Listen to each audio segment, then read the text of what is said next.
Howdy, Homo sapiens. Unless you're not one, in which case you may want to see a doctor about that. We're going to be looking at the Ignis today. It is a very old weapon. This thing is older than my grandfather, I swear. It's a very fun weapon, though. It's the real only flamethrower, or only real flamethrower in the game. We have another weapon kind of like it, kind of, sort of, you know, with the embolist, but not really, and that thing's trash, and it shoots gas. And I believe there is a flamethrower arc gun, technically, but I don't know if that's any good, and it's an arc gun, so it's hard to count. This weapon has been heavily nerfed in the past, and it also just hasn't kept up because of the power creep in the game. Its stats are mediocre at best, and one of the biggest nerfs it's taken was a couple years ago. They nerfed the reserve ammo. It used to hold, I believe, 1,000 rounds in reserves, and now it holds a whopping 200. That's it. You get one extra magazine in your reserves. Though, to be totally fair, it does have a huge mag of 200 and a fire rate of only 8, I think. 16, 8? I think it's 8. And it's a beam weapon, right? So it consumes 1 ammo every 2 ticks. Very, very nice. Yeah, it's 8, right? I'm not schizo? Wow, look at that. I was right. It's 8. So before we go over the build, because the build will be making this actually good and viable with one of the fancy new arcanes we got with Tekra Encore, I want to show the flames, okay? Because you can make these look different in a couple ways. So at base, it's obviously, you know, this little fire effect looks pretty cool. It's like its own special little flames, but you can actually change the texture of the flames. Now, I'm not entirely sure why, but the color changes the texture. So if we switch to blue, the flames look very, very different. Like, it's not just the color, the texture looks very different. And if you are playing with a friend, you can actually see this from a different perspective. It's much more obvious that the texture has changed. So not really sure why that happens. But you can also change the texture by putting gas on the weapon. So if I go to configuration C and put on gas, all right, shabam. Now, even though we still have blue as the color, now it's shooting gas. Pretty cool little detail that they did. I like that. Doesn't change gameplay at all, but still worth noting. Now let's go back to here. Oh, also there's some very cool skins for it. This from the Ember Deluxe pack, and this from the 1999 place. We've already ranted for 5 minutes and I haven't gone over the build. So, 8 fire rate base, 200 mag size, 1.7 second reload, which is very, very good. Huge mag size and very fast reload speed. 27 range for the beam, obviously high accuracy, it's a beam weapon. 17% crit rates, which is painful. 2.5 crit multiplier, which is actually pretty snazzy, and then 29% status chance. Has a base of heat damage and 35 damage at base. We are going to be building into the heat. We don't want a different elements because I feel like heat really excels on this weapon. In the past, you would not run heat, but nowadays I feel like it's the way to go. So for the build, we are going all in on said heat. Galvanized aptitude for more status chance, as well as more damage on the enemy for every status effect applied to them. So you are going to want statuses from other places in your loadout, like your companion. That's usually where it's going to be. It would be very strange if you weren't running a companion that could apply some level of statuses. So we will still be getting a fairly big chunk of damage from this. Vial acceleration to give us fire rates, though it does hurt our damage a bit. You could run Prime Shred. Obviously, you'll lose fire rate, but you'll get some punch through. This thing does have infinite body punch through, so it won't help with enemies, but it does help shoot through walls a bit. I find that to be interesting and convenient at times, but we would just want damage right now, so Vial acceleration it is.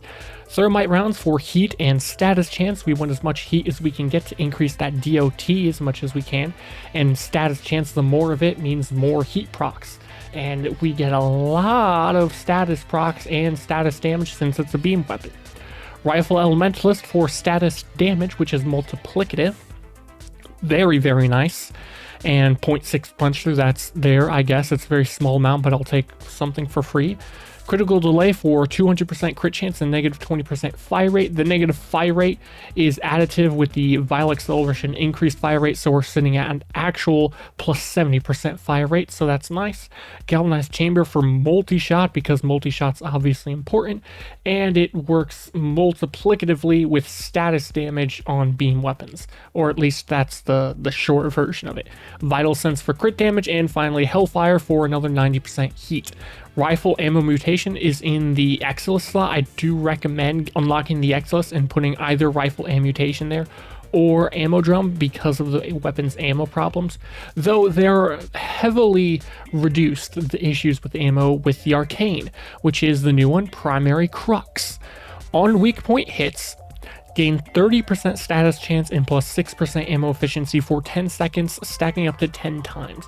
This is very, very easy to proc. You'll have almost 100% uptime on it, like 99% uptime. This is rank 5.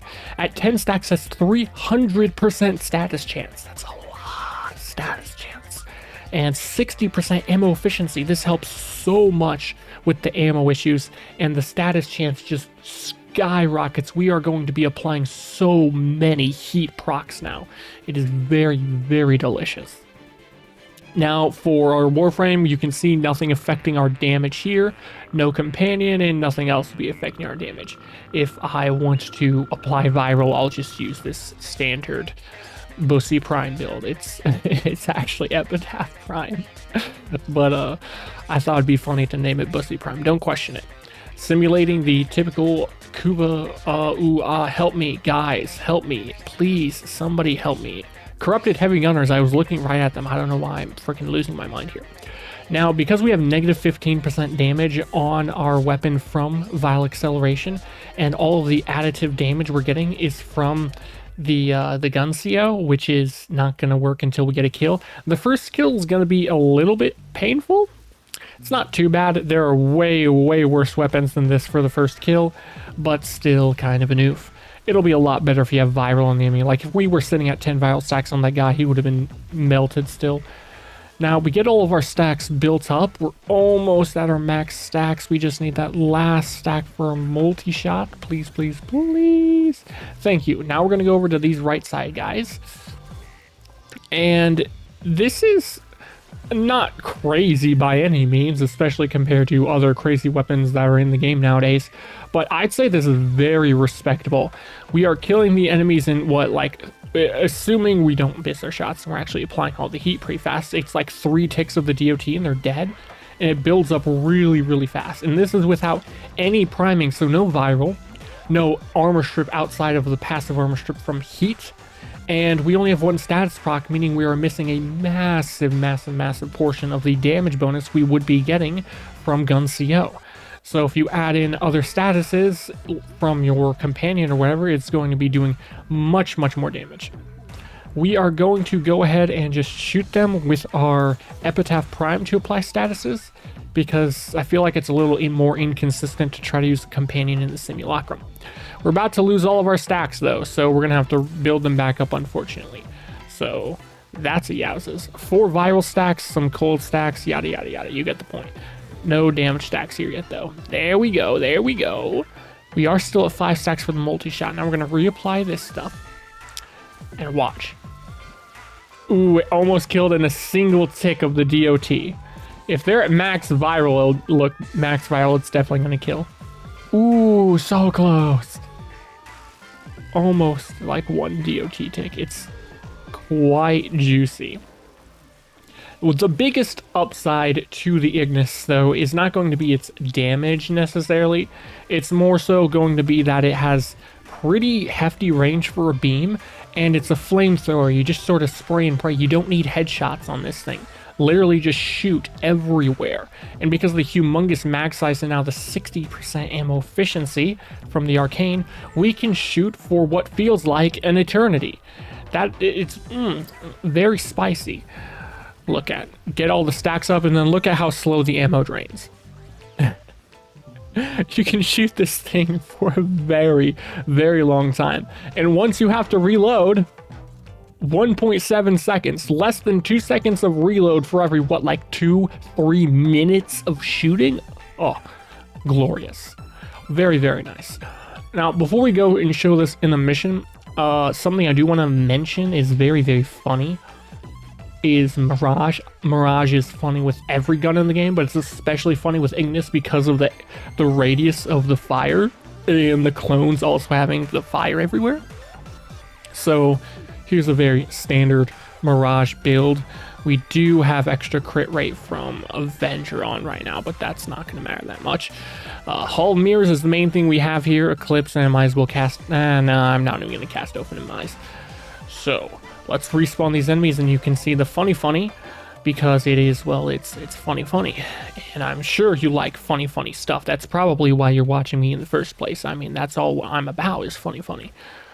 Much easier to get this first kill now with Mirage. Much easier. And we don't even need to apply the viral stacks here, because once we get these kills going with all of our buffs, you can see that it's doing some pretty chunk damage. And then if we add in the viral stacks, and they all just fall over dead. That was not a good example though, because they were all pretty much already dead. So let's try that. And I immediately screwed it up. Don't worry about that, guys. Don't worry about it. Will I cut this out? Probably not, because I'm lazy and forgetful. Let's try that again. Shabam, big whoa. Cast our stuff, and now we kill them. See, funny. Oh, big funny. Very, very delicious. This has already been way too much a yappage, so let's just go into a mission. I'm gonna switch back to not freaking Mirage, since that's kind of cheating. I guess I'll just put on Inaros. Usually I just show that after the mission, but we're already here, so you might as well watch me switch so I can show the build as well. Where the fuck is my nose? Here he is. Shabam, very standard, nothing affecting our damage. That's all we really care about. And then for our companion, we're just gonna put on Nautilus Prime. Also, not really much that matters. So let's go into a mission now. Delicious. Here we are in a exterminate mission for Hulvania. I was thinking of just doing mod survival, but alas, this is more fitting, I suppose, because it's fire and it's infested, and this is the content everybody's doing, I'm sure, because it's the new stuff. So if you have a problem with that, let me know. If you would have preferred mod survival, then let me know.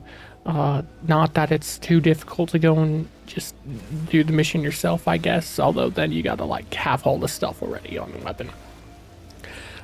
This is gonna sound really dumb, really dumb. Trust me, don't worry about it. Does viral work on the tech rots? Never actually tested it, not sure. I think it does, it seems like it does, but I'm not 100% certain.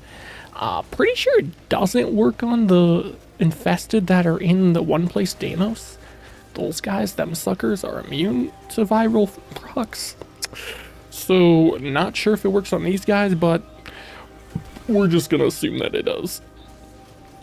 Look at this beautiful damage. Can this guy come out of the wall, please? I mean, room. Look, I speak English. Now, with this specific build, I actually need to be spamming my abilities a little bit more so I can actually get my clones to duplicate and spread viral instead of having one motherfucker do all the work and barely manage it. So we just did that. See, we're chilling. We're big chilling, homies. I don't know if I'll show the whole freaking mission, because running around for an exterminate mission can take a while, and I'm sure that many of you, just like me, have the attention span of a dying cancerous goldfish with AIDS. Ooh, look at that, a big PP damage. I'd say this is pretty juicy. I'm just glad that I can make Ignis not suck doo-doo water without having to just run Mirage or Chroma constantly. Because while I do enjoy those frames, I like to play who I like to play when I like to play them, and it's not always the same damage buffing frame for my weapons. Being a weapons platform can get a little bit annoying, even though I'm using my weapon. I know it sounds stupid, like if you're just trying to spam your gun, why wouldn't you just play a frame to buff your gun that you're spamming?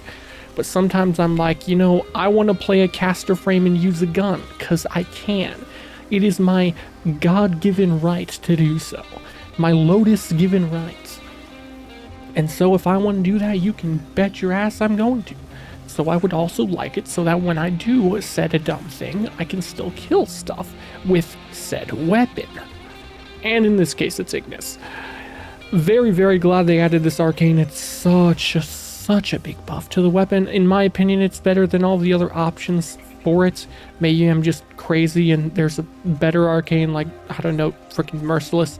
But this is quite a effective arcane. I mean, it doesn't just give status chance for more status procs and damage, but the ammo efficiency as well, which is a pretty big deal on a weapon that has a very bad ammo economy. I don't know. I wouldn't necessarily say bad. It's not as bad as it could be, but it definitely could be better than what it is. Though, something I should have mentioned in the build section is you can do something a little bit funny. I say everything's funny, but you can do something a little bit funny with this thing by running Carrier Prime instead of Nautilus like we're doing, and then that fixes the ammo problem, which frees up your Exless slot. So then in the Exless slot, you instead run the, the beam range weapon? Can't remember what it's called. Ruinous Extension, I think is what it's called. You run Ruinous Extension in the slot there instead, and now your beam weapon has a plus, 12 meters of range? It goes from 27 to 39? And then you have a very, very long flamethrower, fire beam. Very delicious. I need a wider vocabulary. I use very, very, and obviously, and of course, and delicious, and juicy a lot. Those are like my 5 signature words. Oh, and Big Woe. We can't forget Big Woe. That's a classic 1.5. Maybe I need to start saying Big Yoshi more. I used to say that all the time because of, that one donkey video where he's like, you guys got the Big Yoshi? Calling pizza something.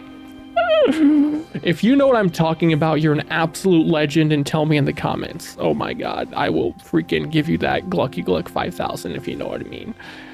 That's the mission completed. Hopefully you're satisfied with the gameplay of this mission. I mean, I'm sure everyone's still farming out lots of 1999 stuff, maybe. I mean, I guess it's been out long enough. I'm sure a lot of people are already done maxing it out and getting all the weapons or whatever, but there is still stuff to be had here, just like long-term grinding arcanes and mods and shit, so it's not completely worthless. Oh, yes, does anyone know how to change back to the back rooms? I don't even know how to get to Hulvania. Look, wait. Yeah, how do I... Yeah, we're gonna try to very quickly go. How do I get back to Hulvania? Help me. I don't know. I switched my ship and I can't get back. Anyways, yes, Ignis. Very good weapon. Very fun. I wish they would come out with a better version. This does help it a lot, this arcane, and just going all in on heat. It is nice. It does work, but that doesn't mean I wouldn't like another version. Maybe like Kuva Ignis one day. They can give it slightly better crit stats. Honestly, all they got to do if they add in as a Kuva Ignis is increase the crit chance to like 25%, put the status chance at 40%. It already has it'll get the massive damage increase by the progenitor, and then give it an extra gimmick like enemies erupt in a pillar of flames. There you go. Now it's got good enough damage to keep up in the meta. It has a cool unique gimmick that makes it very interesting. Now you got problem solved. Cool flamethrowers, once again, everyone will be using it. But anyways, I digress. Yes, that is it. So if you liked the video, then leave a like and subscribe. Adios.